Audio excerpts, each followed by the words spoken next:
উষ্ম বৰ্ণনো কি? তালিবহ, মূৰ্ধন্যঃ, দন্তঃ হ। এই চাৰিটা বৰ্ণৰ উচ্চাৰণত মুখৰ শ্বাসবায়ু বাহিৰলৈ ওলাই আহে কাৰণে উত্তপ্ত হয় আৰু সেইকাৰণে ইহঁতক উষ্ম বৰ্ণ বোলে। এতিয়া কুৱেশ্যন আহিলে যদি কয় উষ্ম বৰ্ণ কি কি কোনটো কোনটো? তালিবহ, মূৰ্ধন্যঃ, দন্তঃ আৰু কি হ। এই চাৰিটাক কি বুলি কোৱা হয়? উষ্ম বৰ্ণ বুলি কোৱা হয়। অন্ত্যস্ত বৰ্ণ কি?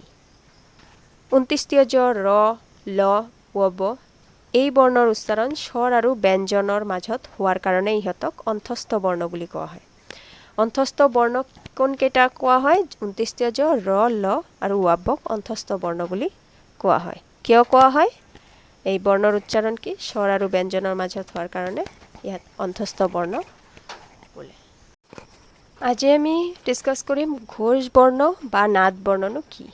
ব্যঞ্জন বৰ্ণৰ যিবোৰ বৰ্ণৰ উচ্চাৰণ স্বতন্ত্ৰ কম্পিত হয় সিহঁতক সঘোষ বৰ্ণ বোলে।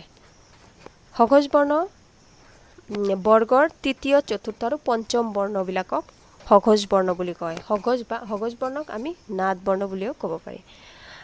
যেনেদৰে সঘোষ বৰ্ণবিলাকৰ নাম হৈছে ২৯ জ, ৰ, ল, ৱ, হ। এইবিলাক কি? বৰ্গৰ তৃতীয়, চতুৰ্থ, পঞ্চম বৰ্ণ হয়। আৰু অঘোষ বৰ্ণ বা সাজ বৰ্ণ কি? ব্যঞ্জন বৰ্ণৰ যিবোৰ উচ্চাৰণ স্বতন্ত্ৰ কম্পিত নহয় সিহঁতক কি? অঘোষ বৰ্ণ বুলি কয়। বৰ্গৰ প্ৰথম, দ্বিতীয় বৰ্ণবিলাকক অঘোষ বৰ্ণ, যেনে তালিবহ, মূৰ্ধন্যঃ আৰু দন্তঃ এইবিলাক কি? অঘোষ বৰ্ণ হয়। অপ্লপ্ৰাণ আৰু মহাপ্ৰাণ বৰ্ণ কি?